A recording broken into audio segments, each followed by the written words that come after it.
OMG! Magkasama silang nag-cold water bath, hindi nata-aksidente lang.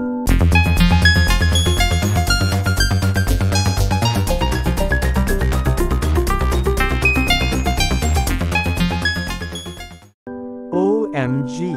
Magkasama silang nag-cold water bath, hindi nata-aksidente lang. Kumpirmado. Parehong background. Parehong ginagawa. Kumpirmado na palaging magkakasama, hindi na maikukubli pa ang tambalang Kim Chiu at Paolo Avellino. Halatang halata na, hindi na may kakaila pa nila. Lagi talaga silang magkasama sa kung saan man magpunta. Kagaya ng pag-bike, pag-date, pag-gym, at pati ba naman ang pag-cold water bath. Parehong-pareho ang background ng pinag-cold water bath nilang dalawa. Kaya't magkasama talaga sila, hindi na mapaghiwalay ang dalawang ito.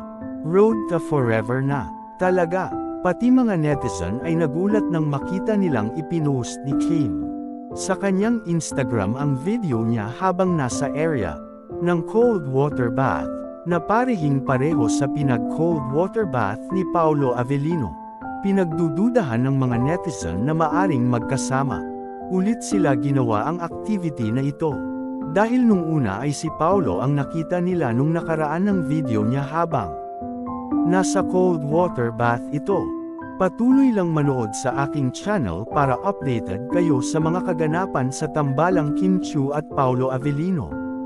Please like and subscribe for more updates. Stay tuned mga kanyushika. Kim Pao forever.